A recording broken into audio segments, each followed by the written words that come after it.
Hello wives, அனைவருக்கும் வணக்கம். சிம்மராசி மக்கள் எப்பொழுதும் நம்பிக்கையுடனும் அதிகார தோரணையோடு வாழ்வார்கள். ஏனெனில் சூரியன் உங்கள் ராசியின் அதிபதி. நீங்கள் ஒரு முடிவை எடுத்தவுடன் எந்த காரணத்துக்காகவும் அதை மாற்றுவது என்பது உங்கள் அகராதியில் இல்லை. இதில் பண்புகள்: அவர்களுக்கு நிறைய கோபம் வரும். சிம்மராசி மக்கள் எல்லாவற்றிலும் மிக வேகமாக செயல்படுவார்கள். அவர்கள் தைரியமானவர்கள், எதற்கும் பயப்படாத கண்கள், அன்பு, பணிவு, மரியாதை உள்ளவர்கள். அவர்கள் எதிரிகளை கூட மன்னிப்பார்கள், ஆனால் துரோகிகளை ஒருபோதும் மன்னிக்க மாட்டார்கள், விரட்டடிப்பார்கள்.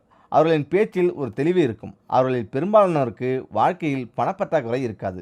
இருப்பதை வைத்துக்கொண்டு மனநிறைவுடன் வாழ்கிறார்கள். அவர்களிடம் ஆணையிட்டு வேலை வாங்குவதை விட அன்பாக பேசி வேலை வாங்குவதுதான் அவர்களுக்கு பிடிக்கும். பெற்றோர்கள் பாராட்டும் வகையில் நடந்து கொள்வார்கள். சிம்மராசியில் பிறந்தவர்களுக்கு அவர்களின் படிப்புக்கு ஏற்ற தொழில் அமையாது. பெரும்பாலும் இவர்கள் ஒருவரை வேலைக்கு அமர்த்தி அவர்களின் மூலம் வியாபாரத்தை விரைவாகவும் வேகமாகவும் வளர்ப்பதற்கான திறனை பெற்றுள்ளார்கள். இதில் குணங்கள்: சிம்மராசி பிறந்தவர்கள் அதிக விடாமுயற்சியுடன் இருப்பார்கள். இவர்கள் நீதி, நேர்மையுடன் செயல்படுவார்கள். மற்றவர்களிடமும் அதையே எதிர்பார்ப்பார்கள். மற்றவர்கள் செய்த ஒரு சிறிய தவறை கூட அவர்களால் பொறுத்து கொள்ள முடியாது. சிம்மராசிக்காரர்கள் சிந்தனை, சொல், செயல் எல்லாவற்றிலும் வேகத்தை காட்டுவார்கள். உடனடியாக முடிவை எதிர்பார்ப்பார்கள். அதனால் மற்றவர்களிடமிருந்து விமர்சிக்கப்படுவார்கள். பின்னால் இருந்து காட்டிக் கொடுப்பதும் உங்களுக்கு பிடிக்காது. உணவை பொறுத்தவரை அது சூடாகவும் சுவையாகவும் இருக்க வேண்டும் என்று நீங்கள் விரும்புவீர்கள். உங்களுக்கு பணப்பற்றாக்குறை இருக்காது. தான தர்ம காரியங்களுக்காக அதிக செலவு செய்வீர்கள். நீங்கள் நினைக்கும் தருணத்தில் நீங்கள் வெளிப்படையாக பேசுவீர்கள். இதில் திருமண வாழ்க்கை: சிம்மராசியில் பிறந்தவர்களுக்கு திருமண வாழ்க்கை எளிதானது அல்ல. பெரும்பான்மையினருக்கு திருப்திகரமான திருமணம் அமைவது கடினம். அடக்குமுறை மற்றும் சந்தேக குணம் கொண்டிருப்பீர்கள். ஆதலால் வாழ்க்கை துணையுடன் நிறைய கருத்து வேறுபாடுகள் இருக்கும். திருமணத்துக்கு பிறகு ஒரு கூட்டு குடும்பமாக இருப்பதை விட தனியாக வாழ வாழ்க்கை துணை விரும்புகிறார்கள். இருப்பினும் அவர் தவறாமல் குடும்பத்திற்கு தனது கடமையை செய்வார்கள். வாழ்க்கையில் எத்தனை பிரச்சனைகள் இருந்தாலும் மன மகிழ்ச்சியுடன் காணப்படுவார்கள். இதில் பொருளாதார நிலை: இந்த ராசியில் பிறந்தவர்களுக்கு வருமான நிலை சிறப்பாக இருக்கும். எதிர்பாராத செலவுகள் இருந்தாலும் தனது தேவைக்கேற்ப பொருளாதார நிலையை உயர்த்துவார். எப்பொழுதும் உயர்தர தயாரிப்புகளை வாங்க விரும்பும் இவர்கள் செலவுகளை பற்றி கவலைப்பட மாட்டார்கள். அவர் முதலாளியோ அல்லது தொழிலாளியோ தனது திறமையால் பணப்புழக்கத்தை அதிகரிப்பார். பொதுவாக அவர்கள் கடன் வாங்க விரும்புவதில்லை. அவர்கள் கடனை வாங்கினாலும் கடனால் பாதிக்கப்பட மாட்டார்கள். ஏனெனில் அவர்கள் அதை நியாயமாக திருப்பி செலுத்துவார்கள். அவர்கள் தங்கள் சொந்த வருவாயால் வீடு, நிலம் போன்றவற்றை அமைப்பார்கள். வண்டி, வாகனம் மற்றும் வசதிகள் அமைத்துக் கொள்வார்கள். இதில் குழந்தைகள்: இவர்களில் பெரும்பாலானோர் ஆண் குழந்தைகளை கொண்டுள்ளனர். அதிக விவேகம் உள்ளவர்கள். கடவுளின் சரியான ஆசீர்வாதத்தை பெறுவார்கள். அல்லது பெண் குழந்தைகளும் ஆண் குழந்தைகளும் கலந்தே இருக்கும். கடவுளின் சரியான ஆசீர்வாதத்தை பெறுவார்கள். சிம்மராசியில் பிறந்தவர்கள் பொதுவாக குழந்தைகளால் பயனடைவார்கள். வேலை: இவர்களுக்கு அரசு சேவை செய்ய அதிகாரம் உள்ளது. அரசியலில் இருந்தாலும் சரி, வியாபாரமாக இருந்தாலும் சரி, நல்ல பெயர் மற்றும் லாபம் உண்டு. அடிமைத்தனத்தை விரும்பாதவர். ஒரு வழக்கறிஞரின் பணி, இசை, கவிதை, உணவு தானியங்கள், மூலிகைகள் மற்றும் மருந்து ஆகியவற்றின் மூலம் லாபம் அடையலாம். அடிக்கடி பயணிக்கும் சூழ்நிலைகள் இருந்தபோதிலும் அவர்கள் நீண்ட நேரம் எங்கும் தங்குவதில்லை. கலைத்துறையில் கூட அவர்கள் பிரகாசிக்க முடியும், ஆனால் பணம் எதிர்பார்த்த அளவுக்கு கிடைக்காது. இவர்களுக்கு கோபம் அதிகமாக வருவதால் சக ஊழியர்களிடம் பழகுவது கடினம். பெண்கள் மாதவிடாய் காலத்தில் கோயிலுக்கு செல்லலாமா? நிறைய பெண்களுக்கு மாதவிடாய் காலத்தில் கோயிலுக்கு போகலாமா, விரதம் இருக்கலாமா, விளக்கேற்றி வழிபடலாமா என்ற சந்தேகங்கள் இருக்கிறது. இந்த மாதவிடாய் என்பது வரமா சாபமா? இதற்கு மிகப்பெரிய வரலாறு இருக்கிறது. அது திருவிளையாடல் புராணத்தோடு தொடர்புடையது என்று சொல்லலாம். திருவிளையாடல் புராணம் தொடங்குகின்ற போதே இந்திரன் பழித்தீர்த்த படலம் என்று தொடங்குகிறது.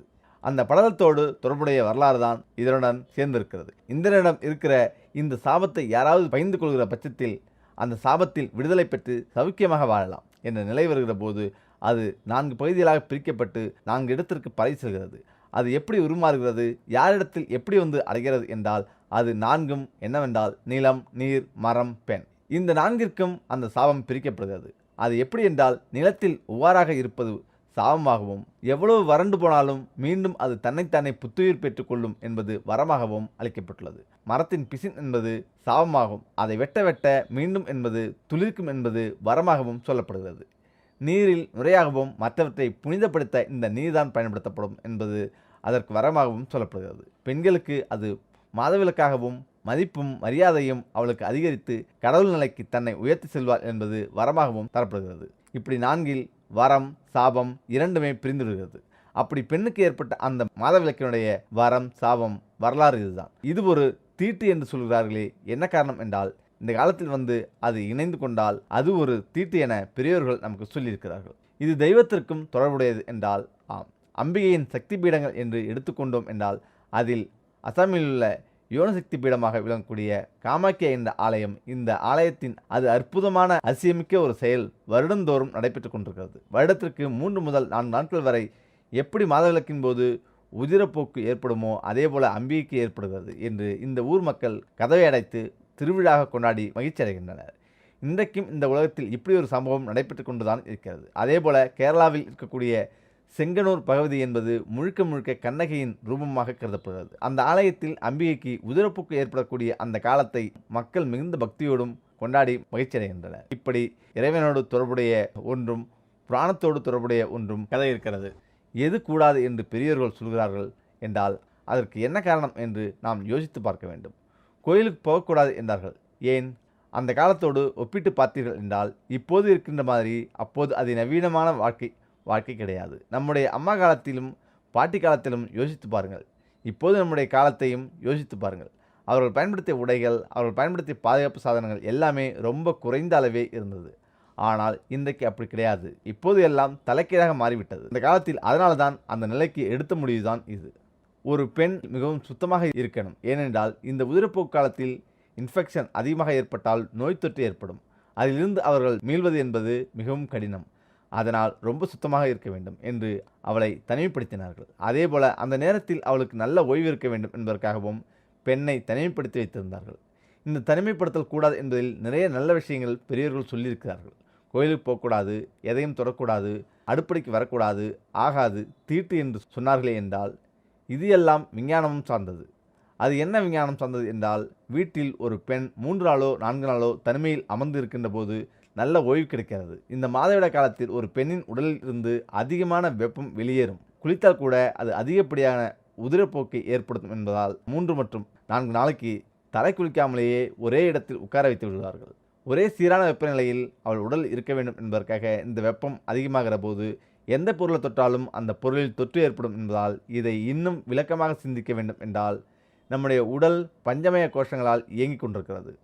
அன்னமய கோஷம், பிராணமய கோஷம், மனோன்மய கோஷம், விஞ்ஞானமய கோஷம், ஆனந்தமய கோஷம் என்கிற 5 கோஷங்களினால் நம்முடைய ஆற்றல் இயக்கப்படுகிறது. அதற்கு உதவி செய்வது எது என்றால் தசவாயுக்கள், அதாவது 1வது வகையான வாயுக்கள் நம்முடைய உடம்பை இயக்கிக் கொண்டிருக்கிறது. அதில் குறிப்பாக 2 வாயுக்கள் உண்டு. பிராணன், 2 அபானன். பிராணன் என்பது மேல் நோக்கி செல்லக்கூடியது, அபானன் என்பது கீழ் நோக்கி செல்லக்கூடியது. இந்த மாதவிட காலத்தில் அபானன் என்ற வாயு நம்முடைய உடலில் அதிகமான செயல்பாட்டில் இயங்கிக் கொண்டிருக்கும்.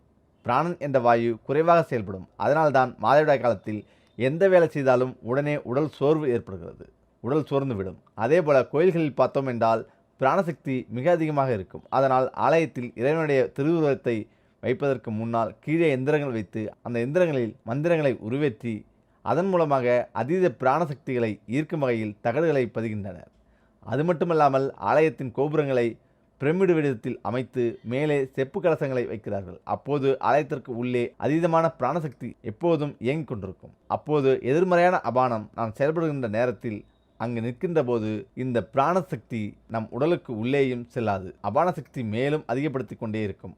இந்த எதிர்மறை விளைவுகள் நம் உடலில் சில நோய்களை ஏற்படுத்தலாம் என்ற காரணத்தினால் அந்த காலத்தில் முன்னோர்கள் இந்த நாட்களில் கோயிலுக்குள் வராமல் இருப்பது நல்லது என்ற முறையிலேயே இதை சொல்லியிருக்கிறார்கள். இதில் இன்னொரு விஷயம் இருக்கிறது. ஒரு பெண் அந்த நேரத்தில் மிகவும் புனிதத்துவம் வாய்ந்தவளாக இருக்கிறாள். மிக புனிதமாக இருக்கும் அந்த பெண் அங்கே போய் நின்று அந்த சக்தியை ஏற்றுக்கொள்ள வேண்டும் என்ற அவசியம் கிடையாது. அதேபோல அந்த பெண்ணை 3 நாள் 4 நாட்கள் ஒரே இடத்தில் உட்கார வைத்து ஒரு தெய்வத்தை ஆராதிப்பது போல இருக்க செய்ததை தான் இன்று நாம் தீட்டு ஆகாது என்று சொல்லி ஒதுக்கி வைத்து விட்டோம்.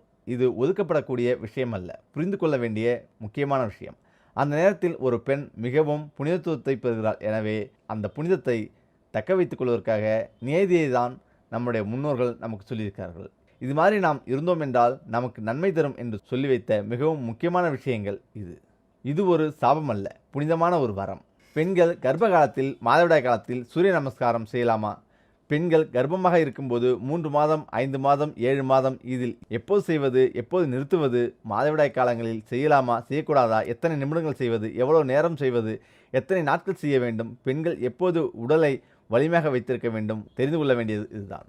ஒரு பெண் எப்படி வலிமையாக ஆரோக்கியமாக இருக்கிறாளோ அதை பொறுத்து தான் அந்த குடும்பத்தின் ஆரோக்கியம் அமைந்திருக்கும். எப்போது ஒரு பெண் சோர்வடைந்து போகிறாள் என்றால் மாதவிடாய் காலத்தில் நிறைய பேர் இதை தீட்டு ஆகாது என இது ஒரு சாபம் என்று சொல்வார்கள்.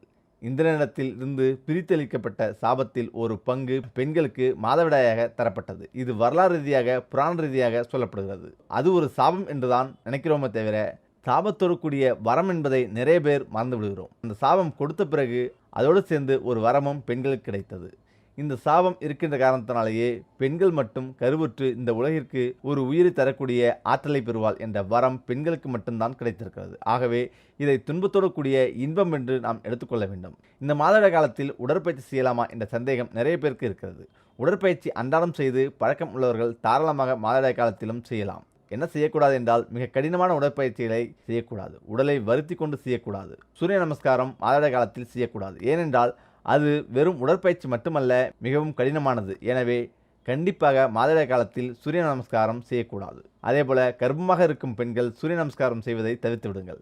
பெண்கள் கர்ப்பமாக இருக்கும்போது மாதவிடாய் காலத்திலும் எளிமையாக இருக்கக்கூடிய உடற்பயிற்சிகளை செய்தால் போதும். இது எல்லா பெண்களின் உடம்புக்கும் ஒரே மாதிரி தானா என்றால் கிடையாது. மருத்துவர்கள் கர்ப்பமாக இருக்கும் சில பெண்களை நடப்பயிற்சி செல்ல வேண்டும் என்பார்கள், சில பெண்களை செல்லக்கூடாது என்பார்கள். ஏனென்றால் ஒவ்வொரு பெண்ணின் உடல் அமைப்பும் வேறு வேறாக இருக்கும். என்ன செய்ய வேண்டும், என்ன செய்யக்கூடாது என்ற விதிமுறை இருக்கிறது.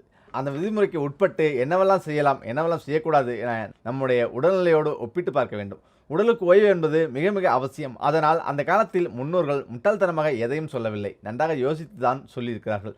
முடியாதவர்கள் நன்றாக ஓய்வு எடுத்துக் கொள்ளுங்கள், எங்களால் செய்ய முடியும் என்பவர்கள் மட்டும் சின்ன சின்ன விஷயங்களை செய்யலாம். சூரிய நமஸ்காரம் காலையில் செய்ய முடியாதவர்கள் மாலையில் செய்யலாமா என்றால் தாராளமாக செய்யலாம். முக்கியமாக கவனிக்க வேண்டியது, சூரிய நமஸ்காரம் செய்யும்போது டீ காபி போன்ற பானங்கள் அறிந்திருந்தால் 20 நிமிஷங்களுக்கு பிறகும், டிஃபன் போன்ற எளிய உணவு சாப்பிட்டிருந்தால் 2 மணி நேரத்துக்கு பிறகும், முழு உணவு சாப்பிட்டிருந்தால் 4 மணி நேரத்துக்கு பிறகும் சூரிய நமஸ்காரம் செய்யலாம். வயிறு காலியாக இருப்பது அவசியம். சூரிய நமஸ்காரத்துக்கு நடுவிலோ செய்து முடித்த உடனேயே தண்ணீர் குடிக்கக்கூடாது. செய்து முடித்த சிறிது நேரத்துக்கு பிறகு அருந்தலாம். சுமார் 1 மணி நேர இடைவெளிக்கு பிறகும் குளிக்கலாம். சூரியன் இருக்கும் திசையை நோக்கி சூரிய நமஸ்காரம் செய்யுங்கள். கண்ணை கூசுகிற சுட்டெரிக்கிற நேரத்தில் செய்யக்கூடாது. மிதமான வெளிச்சம் இருக்கிற அதிகாலை நேரம், சூரியன் மறைகிற மாலை நேரம் நல்லது.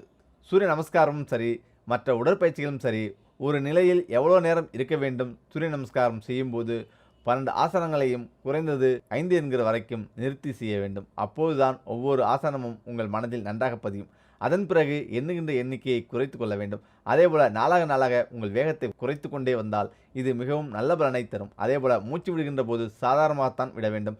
இதேபோல பெண்கள் உடலையும் உள்ளத்தையும் பேணிக்காத்தோம் என்றால் எல்லா நாட்களிலும் சுறுசுறுப்பாக, மகிழ்ச்சியாக, ஆரோக்கியமாக இருக்க முடியும்.